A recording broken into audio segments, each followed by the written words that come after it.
So the big question is this: how do young men like us, who didn't listen to society, who are on our own, how do we grow and improve ourselves so that we can live a better tomorrow? That is the question, and this show will give you the answers. My name is James Radzinski, and welcome to the Ascend Momentum Show. Welcome back, everyone. All right, we got a few things. First, a couple weeks ago, I discovered this thing called the Gateway Process, and I practiced my first meditation using the Gateway Process last night and my second one this morning. So I bought the Wave 1 disc, the Wave 1 packet, which is 3 discs and 6 recordings. And so far I did the first 2 recordings. So I've only completed the first 2 discs, or the first disc actually. And the first recording on that disc I did, and I was able to do it all. And it was about getting into Focus 3, which is just unified brain and mind. And I feel as though I was able to get into that. And then the second recording I did this morning, but unfortunately I was not able to get into Focus 10. But it's okay because that was only my first attempt at it, basically. And I've heard that you probably won't get a first try. And I'm definitely looking forward to it because I'm learning a lot about it. And there's one of the exercises that we do before we even start trying to get into Focus 10 is called your energy conversion box. I'm pretty sure it's called. And it's basically a box that is in your brain. So you imagine a box. For me, it can be any form. It could be a box, it could be a chest, it could be anything. And for me, what I'm most comfortable with, since I used to play a lot of Minecraft, I am using a chest as my box. And so basically what you do is you visualize the box, and then you place all of your worries, anxieties, fears, all of your material things inside of the box. And also what you can do is you can place your expectations in the box. And what I do is I place my impatience in the box. And what that allows me to do is it basically is a mindset shift. Every single time I catch myself becoming impatient, I remind myself that I put impatience in the box. And it's so much better, I found, than not putting it in the box, because I'm able to catch myself every single time right away when I'm impatient. It's this weird cue that happens in my mind. So that's a very valuable exercise that I have discovered in the Gateway Process. And honestly, I might start doing it throughout the day. And then another thing is, I'm pretty sure it's called resonant tuning, where it's basically you breathe in with your eyes open and you imagine all of the energy flowing up your body and then into your brain, and you hold your breath and flow, swish it around your brain. And then you close your eyes, open your mouth, and do I forgot what it was called, but you know how in meditation, some this classical meditation is Om, that thing. I know, I've heard that word before. I forgot what it was called though. I'm just blanking on the name of what it's called, but it's that. And you basically, once you exhale, you go, oh, and on the recording, they actually play like that, those noises. And so you can like align, you can like synchronize your tone and become into the like unify the tones. I don't even know. There's like this, you know how when two people are singing the same tone, they're in harmony. You can harmonize with it. So that's pretty much that. And that exercise, like even just practicing that, I just discovered this or last night that you're actually supposed to use that. I'm pretty sure it's like the where you go om. You're supposed to actually use that during that exercise. And also you breathe in and then breathe out with that like om. I'm sorry, I don't remember what it's called. I wish I could like not say om every time. But you basically breathe in and then out, and then you breathe normal, and then like a couple seconds later, maybe like 10 seconds later, you're supposed to do it again. And so that's like before I was breathing in, out, like I was constantly flowing my energy in and out, which may or may not be good. I don't know. But I found that over the past like week or so, when I first discovered this like breathing, or not breathing, but first discovered this like deep meditation, I've been practicing that resonant tuning where you like flow the energy and feel all the energy go throughout your body. And so I've gotten a decent amount of practice with that. And last night was the first time I actually did it with the Hemi-Sync, which is basically just the noise that they play to unify your left side and the right side of the mind. And I am able to actually like feel my energy throughout the day now. Like I have to like look for it. Like I don't just feel it naturally. I still have to like focus on my hands. So I'm able to like right now I can feel my hands and I can feel the energy flowing through my hands. And I actually have started doing that like throughout the day, where whenever I'm like walking the halls or doing something, I always just focus my attention on my energy in my hands, and I kind of just like feel the energy in my hands flowing through it. And that's like a cool thing to do to just keep you mindful, keep you grounded. Plus you can you can remember the energy and give your energy your attention to increase your energy as well. But there's also another thing that I learned. So I'm not sure if I actually learned this. I'm pretty sure I originally discovered this in Transurfing, the book Reality Transurfing. And it's basically, for context, there is a exercise that you can do that I learned in Transurfing where you basically activate your fountains. That's what it's called. Like that's what I like to call it.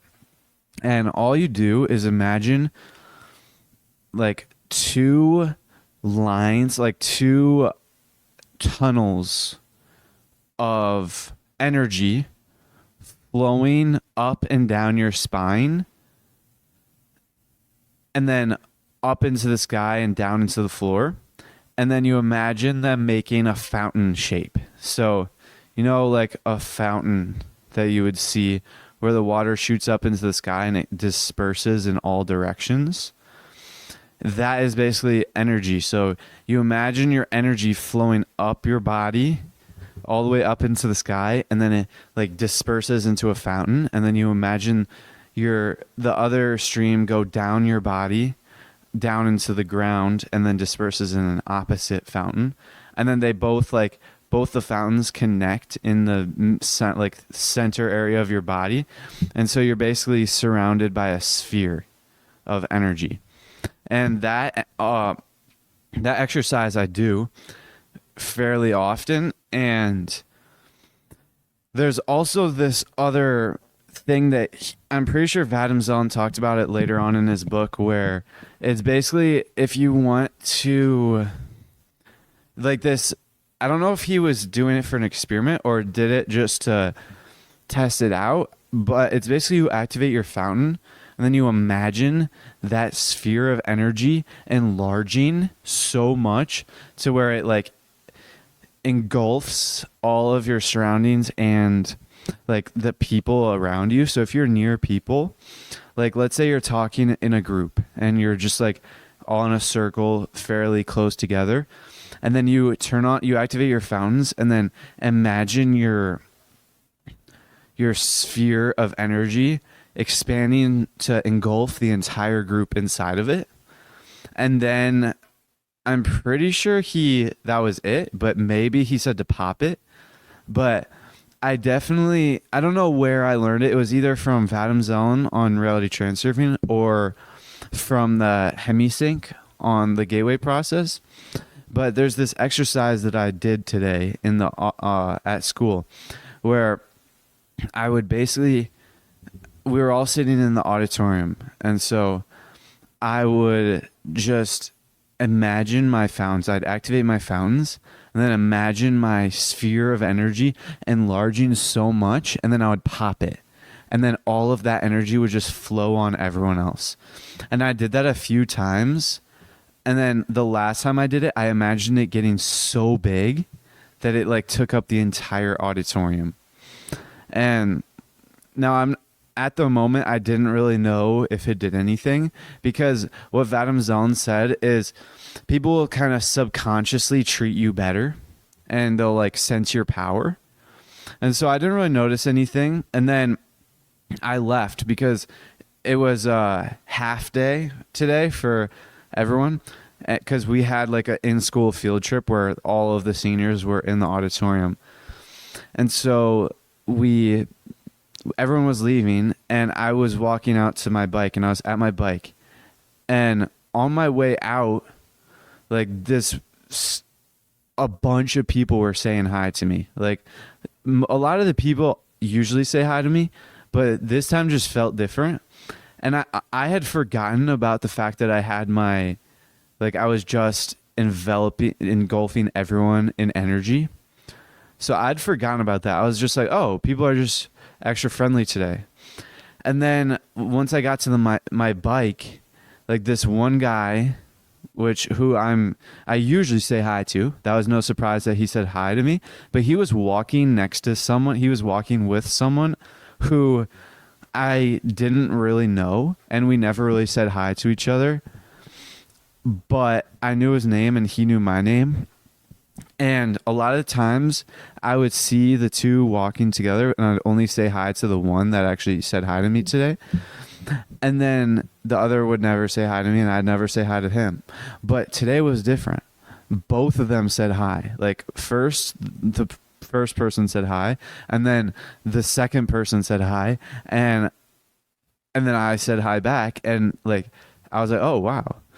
And then this one girl, like walking behind them, a little ways behind them, said hi to me and smiled, and I was like, wow, like people are way more friendly than usual.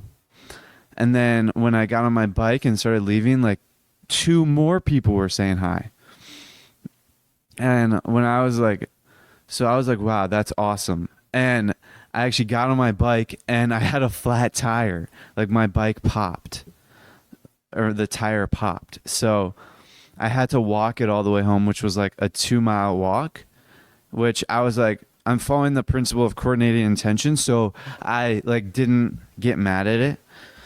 I was actually like, oh, nice. Now I get to walk. Like I had a genuine grateful attitude of the fact that my bike tire popped, because that's the coordinated intention principle. Basically, every time you come across an event, anytime an event happens, you're at a crossroads. You can either take a negative path or a positive path. And the way you choose is your relationship to that event. So when my bike tire popped, I could either take a negative path or a positive path. And the way I chose was by interpreting it as a positive of the fact that I got to walk home.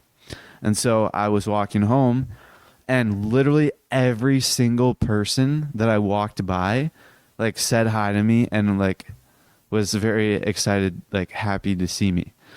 So this stuff actually works. Like usually people say hi to me, but not at this rate. Like a lot of times people just walk past. And so that was awesome. And that is definitely something that I'm going to continue doing, the energy exercises, because on a subconscious level, they're basically feeding off of the energy that you're overflowing. And they're like thanking you for it, because they like, no one gives out free energy unless you're like overflowing with it. And so that's basically what, and it's better. Like I'm getting more benefit off of them consuming that extra energy from me than keeping it myself, because that's basically what Adam Zelen said. And I agree, because basically they're going to treat me better. So I'm actually going to be on better lifelines. And also like that energy would have just gone to waste. It would have just dispersed or returned back to the cosmos. I don't know what energy does when it's like flowed through. But that's pretty much like that story about the energy. And another thing I wanted to touch on is the importance of presence, like your presence and your focus levels. So for context, I had been meditating for maybe 1 or 2 years. I don't know how long. Like maybe I started in like sophomore or junior year. I don't know. I'm in the beginning of senior year right now. But I had been meditating at the gym after I would, like a year ago, I would meditate after the gym at the gym. And so I kind of tied my meditation to the gym and didn't meditate elsewhere. And so as a result, I was fairly consistent at meditating, but there was many days where I missed. And also the meditation was not deep. It was like just like a 3-minute meditation. And since I was in the middle of the gym, there was a lot of distractions. So it probably wasn't the greatest kind of environment to meditate in, but at least I did it. And then I kind of stopped meditating until I saw a Hamza video back when I was watching YouTube. And in that video, he talked about the importance of his focus. Like it was like an 1.5 hour long video, and he was recording it unedited, and he was in the zone like right off the bat, the entire video. And he never lost his focus once, even though there was distractions. Like there was someone knocking on the door at his house, and he definitely knew, and he was still in the zone. He did not lose focus. And so I realized like, wow, focus is so important, and meditation is so important, because that's how you get focus. And meditation allows you to get into the zone way easier and more common and for longer. And so he was basically teaching the importance of meditating. He said that meditating, like don't meditate, or I mean do meditate, but he basically said the only way you're going to become consistent at meditating is to add it to your morning routine. And that was my issue. I wasn't consistent at meditating because I connected it to the gym. But if I add it to my morning routine, then I'm basically going to do it every single day with no fail. And that's what I've done, actually. I've been meditating consistently every single day for the past like 2 months, maybe 2 or 3 months. And that is like a couple weeks in, I was thinking, okay, when am I going to get the focus level that he has? But I remember him saying that he's been meditating every single day for like, I don't know what number he said, but for simplistic sake, let's just say he's been meditating every single day for a year. And so I had been meditating for a few weeks at that point, and I was like, when am I going to get his focus level? And then I kind of just forgot about it, and then just locked in and just meditated every day. And I didn't realize like the benefits that I got. Like I didn't actually see it until today. Now, for context again, today all the seniors were in the auditorium, and so I was sitting with a few of my friends, and none of my friends meditate. That's the context. And they all go on their phones. Well, none of my school friends meditate basically. And they're all on their phones a lot, but that's context. So one would assume that their mind is like scattered, but this was not on the top of my head. And I was sitting in the auditorium and my focus was immense. Like I was just I was locked into the speaker and I was focused. And then halfway through, I noticed that my friend was like restless the entire time. Like he was like moving around a lot. And it made me think like, wow, I've actually made a lot of progress, because I would have been restless a couple months ago, and I would have not been able to keep my focus for this long a couple months ago. But now I'm actually like extremely focused now. And I'm not where I want to be yet, but I'm definitely making progress. And today was a very good like refresher. And maybe you guys will be able to see like it in my episodes, like towards the beginning of the like the first few episodes, I'm sure I was not very focused. And I actually remember one of the episodes a couple weeks ago, I think it was my worst episode yet. And I had so low energy, and I was basically like yawning the whole time, and I didn't know what to say. And I'm pretty sure if you looked back on that episode, now I don't remember exactly what episode it was, but if you were to look back on that episode, you'd be able to tell like the difference of my focus levels. And one of the things that I was doing during that episode, I was literally surfing the web. I was like looking things up. I think that episode I was looking up like places to stay in Hawaii. Like that is so bad for your focus. And after that episode, I realized like that is one of the biggest reasons why that was such a bad episode, because I was literally like looking things up. And I'm pretty sure I did it again in the following few episodes until one day I like decided not to look anything up, not to use my computer at all. And now I basically just stare at a fan or stare at something because my computer is on the whole time. Like back in my early episodes, I was using a voice recorder, which is not connected to the computer. It was just like a mobile like voice recorder. And so I just recorded on that, and I turned off my monitor of my computer so I wouldn't get distracted. But now my computer is on because I have a microphone that's connected to my PC.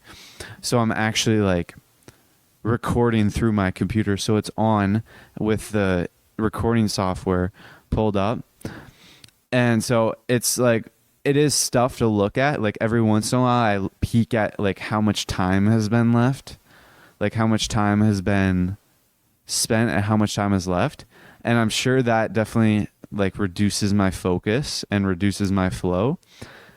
And I'm actually I actually just now became conscious of that while I'm saying that I'm pretty sure checking the time lowers my flow.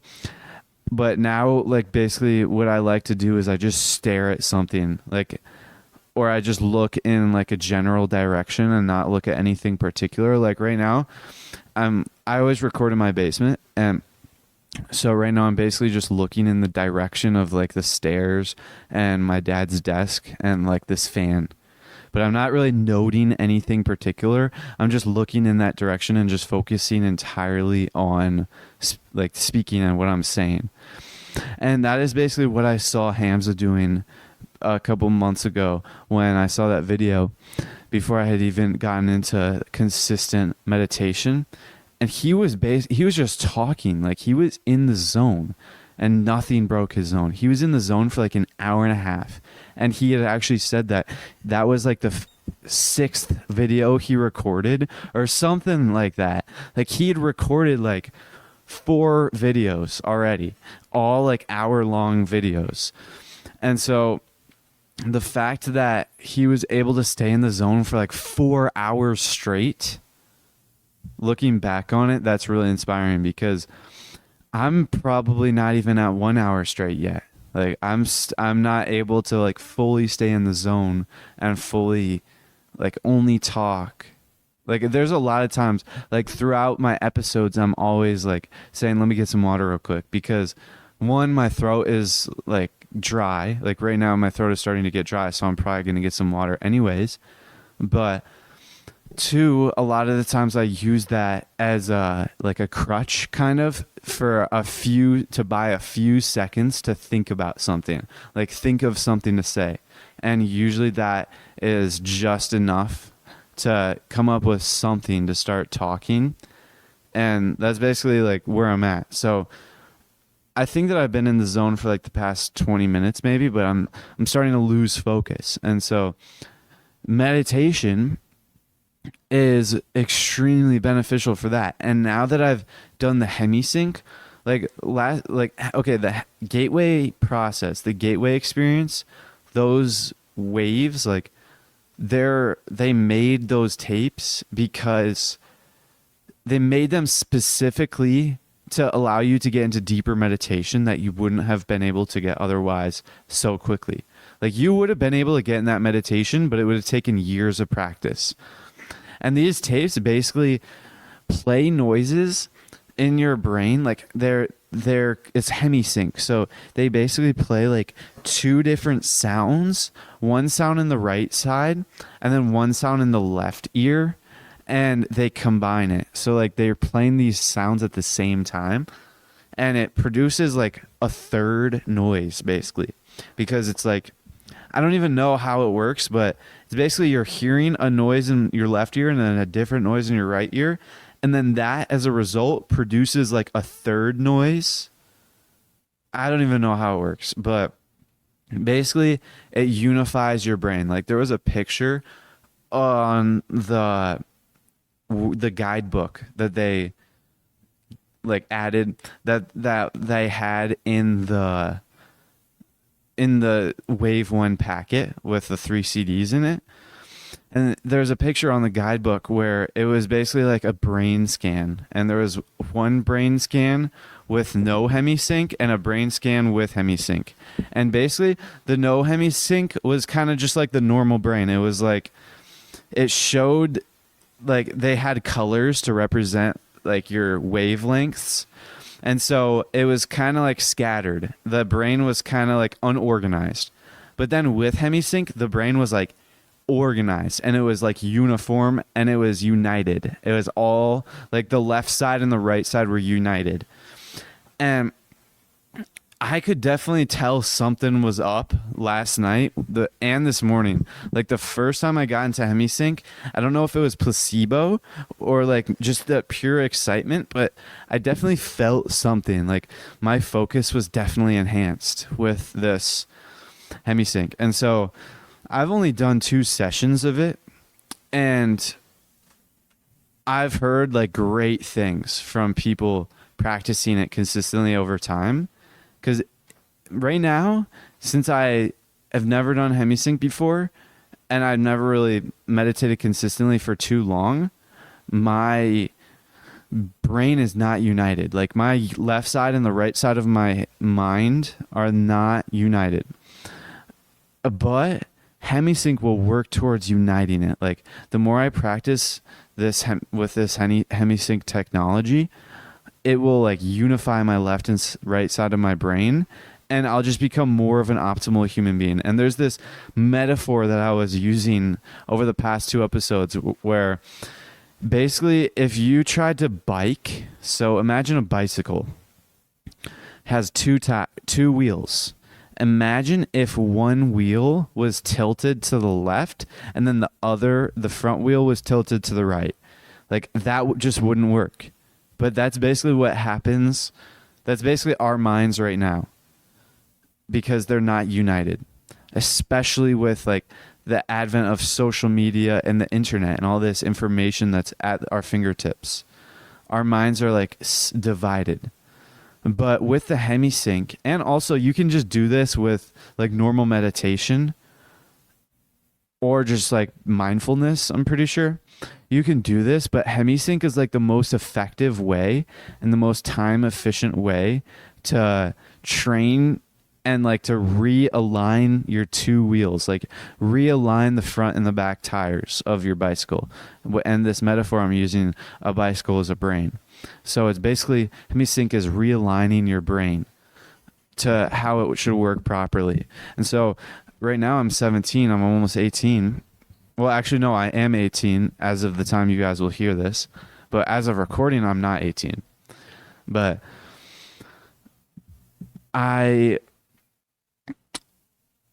basically, I've lived 17 years of my life with a broken bicycle. Basically, my bike was tilted. The wheels were tilted in opposite directions. So if I've lived 17 years of my life with a broken bicycle and I've gotten this far, imagine how far I'll get once I like unify my bicycle and actually make it working optimally and effectively. So that's basically like where I'm at right now. And I find that HemiSync is a huge, like it'll actually help train that a lot. Let me get some water.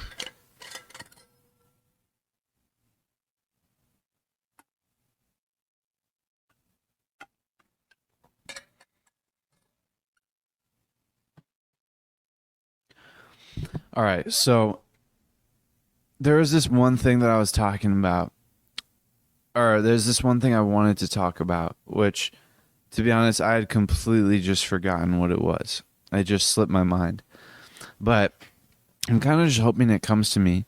And while I'm talking about, or while I'm waiting for it to come back, I actually just remembered this huge, like this really important exercise that actually relates to what I need right now. And in the HemiSync packet, and also in the first CD, they talked about this, or it was either the first or the second CD. But basically, if in like waking consciousness, like throughout the day, if you need to remember something, place all of your fingers of your right hand on your forehead and try and and then anything that you like desire to remember will come to you. And they said like the more you use this, like the more practice you have with this, the more effective and the more often and the quicker the results will be. So I haven't reminded myself of what I was about to talk about, but that's basically, wait, I feel it on the tip of my tongue. I don't know. But that's basically like the exercise that they talked about that may or may not work, but I'm going to test it out over the following days. And once I like get good at it, hopefully I'll be able to use it very well. But that HemiSync, I'm really like looking forward to it. And it actually took like 1 or 2 weeks, or it almost took a week to get here. And so I'm thinking maybe I should just go ahead and buy Wave 2 if it's just going to take a week. Because then by the time Wave 2 gets here, I'll pretty much be ready to move on. Or else if I just waited until I was ready to move on, I'd have to wait like a whole nother week. But then again, it wouldn't be too bad because I'd be able to get a lot more practice with Wave 1. Because Wave 1 is all about Focus 10, and I haven't even achieved Focus 10 yet. And then Wave 2 is about Focus 12. And you had to get into Focus 10 to be able to get into Focus 12. So that's basically that. But there's this one thing that I was thinking of. It is extremely like the trait or the ability to throw out your worldview is so great. That's what I learned in transurfing, to be able to throw out my worldview. Because if I wasn't able to throw out my worldview, I would not have even believed this gateway process stuff, because this gateway process is like just out of my worldview, but it's starting to become incorporated into it. If I were to have learned about this gateway process 1 year ago, I would have just thought, oh, this is like some weird mystical stuff, and it's like probably not true. But now I definitely know that it's true, and I'm just walking forward to achieving the goal. And I'm like, this thing that I was trying to remember to talk about is on the tip of my tongue, but I just lost it. So I remembered to get it once I grabbed my water bottle a couple minutes ago, and then I lost it when I was drinking the water. So I'm going to try and recreate that process. So let me get some water.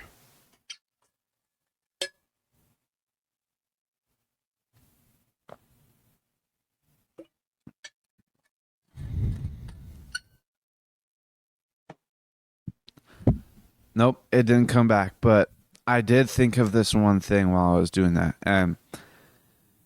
Expectations. So this is one of the things that if you impose your expectations on like these practices or on other people, then that is like negative and that's bad. Because if you impose your expectations on, all right, actually, let me start with this. The gateway process, like all these meditations, it's it will negatively affect you if you have expectations towards achieving certain results with the gateway process. Like if you have expectations to have a certain experience, they say just drop your expectations and just allow whatever experience you have, and just accept the fact that whatever experience you experience was your experience and it was supposed to happen as is. And don't try and like manipulate anything, just let it happen. And that's I think that when I was doing that water bottle a couple moments ago, I had an expectation that I was going to recall that thing that I was trying to talk about, but I didn't. Or I did have an expectation and I wasn't able to recall it.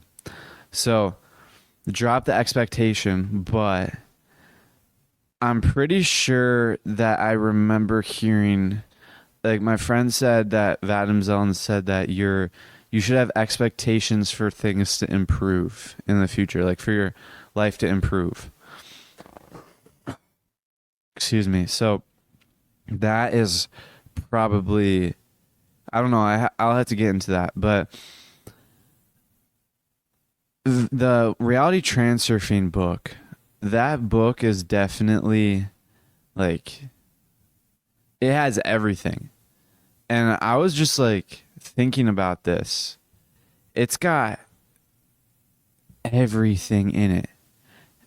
Like that book has a lot of the principles from Expert Secrets. It's got a lot of the principles from Dale Carnegie's How to Win Friends and Influence Others.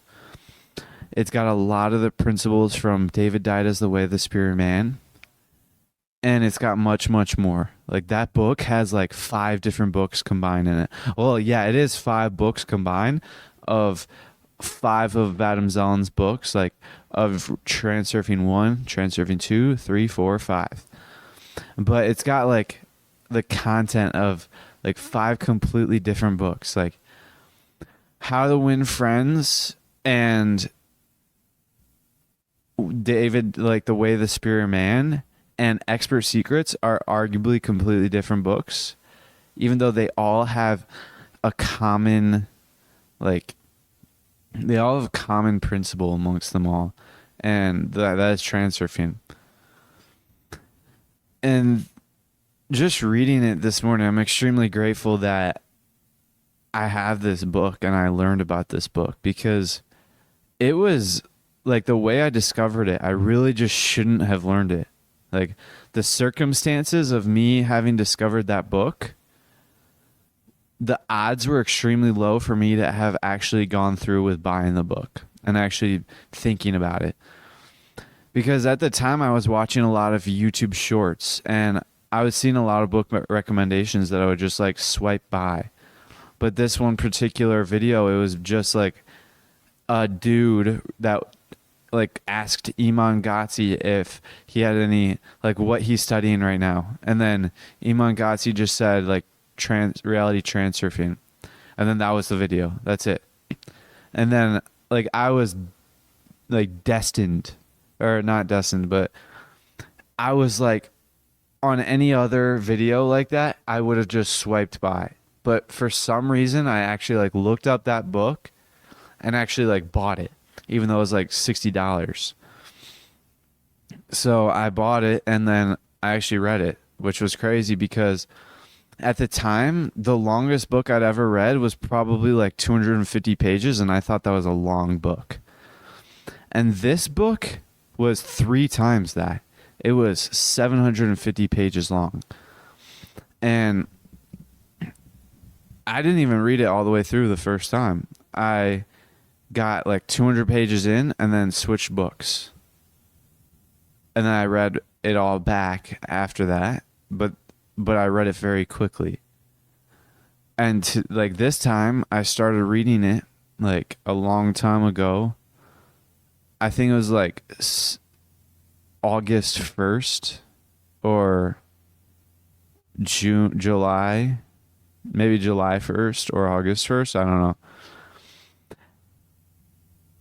And well, actually, no, I started studying on the 1st, which was probably August 1st. So it's been like a month and a half since I started studying, and the first page that I started studying was 63. So I'd probably read for a few days before that. So it's been like a month and a half of just reading only Transurfing every single day. And towards like in the first half of the book, I would read like, no, for the first like quarter, I was reading like 3 pages a day, maybe 2 pages a day. And then I started to ramp things up once I realized that Funnel Hacking Live was around the corner and I wanted to finish Transurfing before that so that I can switch to the linchpin during Funnel Hacking Live. So I like calculated the amount of pages I had to read every single day if I wanted to be done by Funnel Hacking Live. And it was like 15, and then now if I calculated it again, I think it's probably around 20. So I basically am trying to finish it I'm trying to finish it in like 12 days. And I'm on like page 550. Yeah, 550. And so I basically have 200 pages left. Wait, is that right? Because I remember this morning saying 250. I don't know. Let's just say 250 pages left divided by 12. That's probably like 18 around there. So I think I'm on the right track.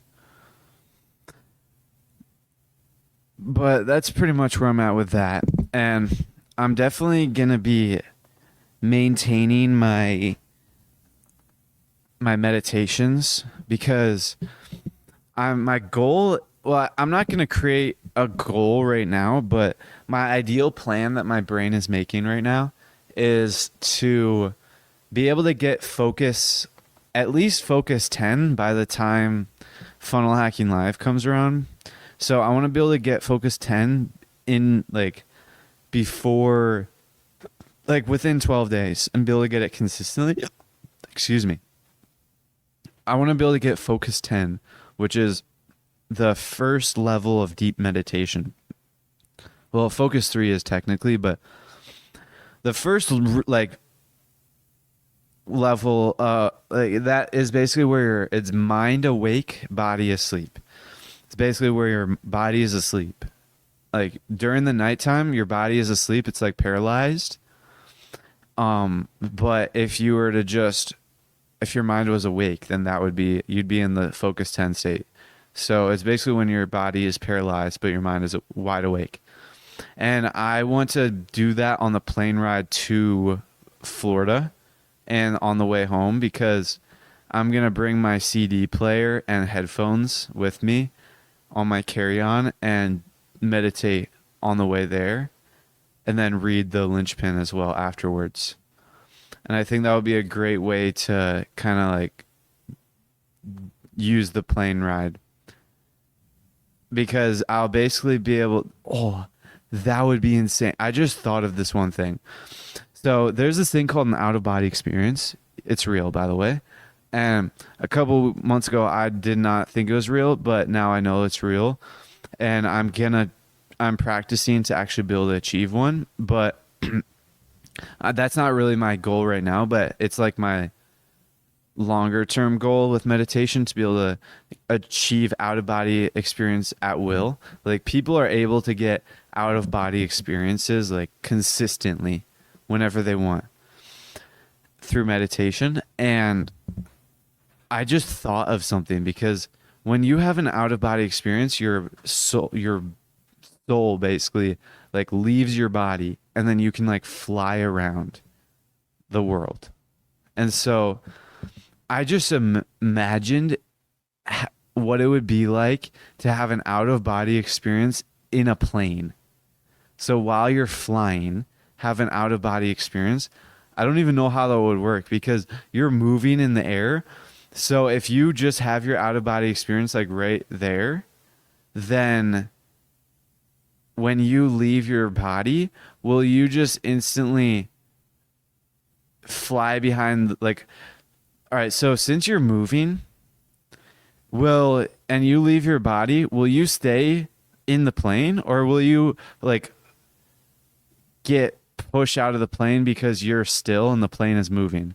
I don't know if I'm explaining this right. So imagine you're in a plane, and the reason why you're moving, you're moving hundreds of miles per hour on the plane because you're like grounded to it, and you're kind of like attached to it. So imagine what would happen if you were like, you just turned into a ghost. Do you think that you would stay in the plane, or would you like stay in that location, like that, like location where you're at? But since the plane is moving, the plane would just fly straight through you, and then you'd stay in that same spot. I wonder how that would work with an out of body experience.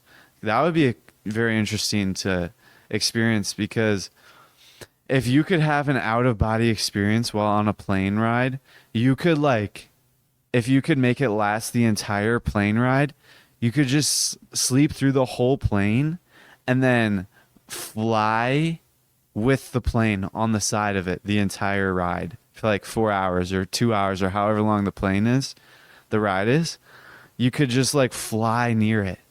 That would be so sick. But I hope that you guys don't get too like weirded out by this, because honestly, this stuff is starting to become normal to me. Like I'm when I first learned about this a couple weeks ago, I was kind of like weird. It felt weird, but like this stuff is starting to become normal to me, to where I like am starting to genuinely believe that it's real, and it just simply takes practice to be able to get it. So I'll get it, and once I get it, I'll like tell you guys my stories and experiences on that. But that's another thing that I remember this morning. During my medicine ball balancing time. Oh, and I also have another thing to say about breathing. So during my balancing 10 minutes every day, I do. This morning I only did like 5 minutes, because every single time I get on, my balance was just terrible this morning for some reason. I was like falling off the ball every single time. So I just cut it short and just like cut my losses. But this morning I actually added a new thing to my morning routine, which kind of extends my morning like 20 minutes. Well, actually, I added two things. So the one thing extends it like 10 minutes, but the other thing extends it like 15 minutes maybe. So the first thing I added was after my shower, before I start cooking food, this is at like 4:20 in the morning. After my shower, I go outside and walk around the block. And it's just like a 10-minute walk. And The reason why I'm doing that is because for the past couple weeks, I've been trying to basically improve my breathing and fix my breathing because that is one of the biggest health things that I'm not doing. And once you fix your breathing, your health will be like way better and your energy levels will be better and your awareness will be like really good. And that is like, that's the big reason why I'm really focusing on this is because of the awareness. And the awareness is like really good for transurfing as well. And that is basically where I'm at with that. And for the past couple of weeks, I've been trying to do it, but like my Bolt score, I've been tracking it for a decent amount of time. I have this sheet of paper right next to my bed that I just write it down every single morning. And the Bolt score, by the way, is a means of tracking how healthy your breathing is, and you want 40 seconds at least. But for me, my Bolt score is like 6 seconds this morning. And it got up to 19 and then it went down. And that just shows me that I'm not consistent at my breathing. And the only way to become consistent, or not the only way, but what I've been talking about in my podcast like a lot over the past couple weeks, not like over a couple weeks ago, I was talking about this a lot. And I'm pretty sure there's some episode called like consistency is key or something like that. And it's because if you want to become consistent, just add it to your routine, add it to your morning routine or nighttime routine. And that's what I've been doing with my medicine ball balancing, with like breath work, through a straw, like many different things. But the one most important thing that I needed to improve on, my breathing, I didn't add to my morning routine. So I changed that this morning and I added a 10-minute walk into my morning routine where I basically walk around my block at 4 a.m. It's like pitch black out, but I live in like the city. So we've got like street lights so I can see, but I walk around and I do nose unblocking exercise where it's basically you breathe in and out normally. And then after the exhale, you hold your breath. So you have like no oxygen in your lungs, basically. You hold your breath and then you just start walking, and however you count the paces. And my record is like 61, I think. I was able to walk 61 paces. And once you walk until you have a strong urge to breathe, and then you breathe in through your nose. Like you only breathe in through your nose. And then you try and calm and control your breathing like instantly. Right? Or like right away. Like don't get your breathing out of control. And so I did that this morning, mindful. Mind you, my record was 61 steps. This morning, I could only get 30 steps. So that just shows that I lost a lot of my progress. But now that it's in my routine, as long as I just do this and follow my routine every day, I'm basically guaranteed success. And so my original intention was to do 8 of those 8 sets. So one set is just one exercise, like 30 steps or 40, however much you can do. And my original intention was to do 8, but this morning I could only do 7. And that's probably because I walked like my resting. I would walk like 1 or 2 minutes to rest my like lungs, to like recollect my breath. But this morning tomorrow morning I'm probably gonna try and hit 8 by like pushing myself harder and further by resting a little bit less. So that's basically what I'm doing with that to increase my Bolt score and to make my breathing way better. Let me get some water.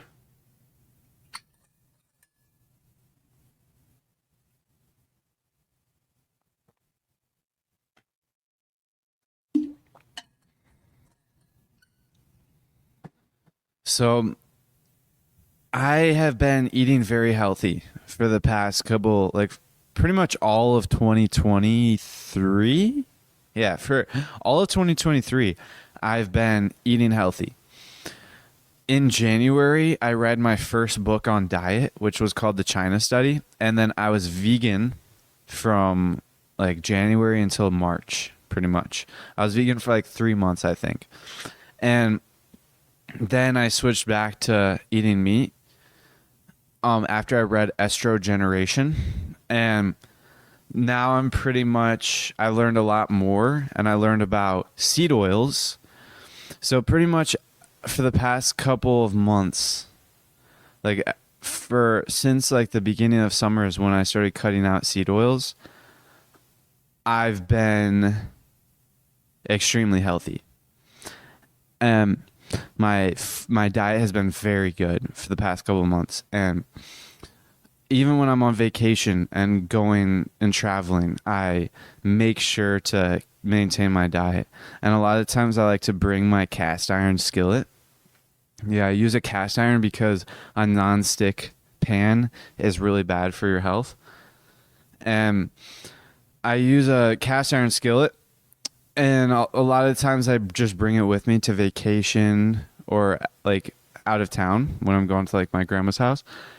And so when I'm going to Funnel Hacking Live, like in by the time this posts, it'll be in like 5 days. So I think so on the 26th is when I'm going. I'm going from the 26th until the 1st. So I'm going to be gone for like 5 days. And that's like 5 days of eating. And me and my friend booked a hotel that has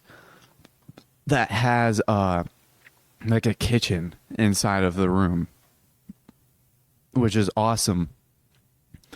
And we have a stove, like a stovetop in our hotel room.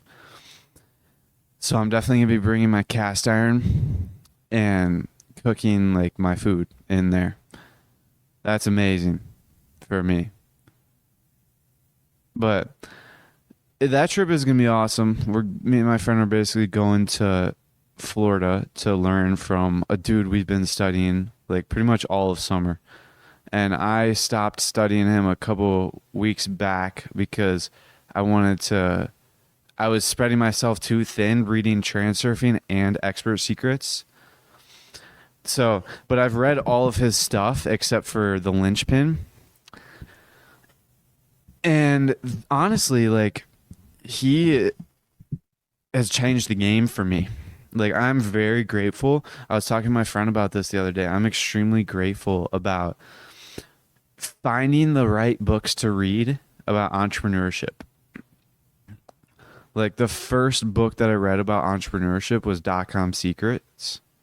Well, not necessarily entrepreneurship, but the first book that I read about business, like actual strategic thinking about business, because I read the Millionaire Fastlane and Unscripted, which I wouldn't say is business really. I mean, it is business. Actually, yeah, it is business, but it's not really like, it's just like general strategies. But Dot-Com Secrets is like actual tactics. And so I'm so grateful that was the first book that I read about actual tactics and business tactics, because that changed the game for me. Like, I'm so grateful that I got introduced into business like that, and not like old methods that don't work anymore, or something that everyone is able to do. And just thinking about business through the lens of funnels and value ladder and just all of the things that he teaches, it's exactly what I needed to learn. And plus, Expert Secrets and Traffic Secrets really allowed me to learn a lot. And honestly, I'm not really applying too much of it. Like, I canceled my ClickFunnels subscription, and I haven't had a ClickFunnels subscription for like at least a month now. And that's just because I don't want to pay money because I'm not using it yet. But definitely, I foresee in the near future, I'm going to get ClickFunnels again and actually start like legitimately running a business. Because right now, the only thing for business that I'm actually doing is the podcast, which is, don't get me wrong, that's extremely beneficial. And it's like exactly what I need to be doing, but it's not making money yet. And that's pretty much where I'm at right now in my business. And that's it for the episode. So to wrap things up, don't forget to download your favorite episodes and subscribe to the Ascend Momentum Show. But before you guys leave, make sure to remember the Eagles.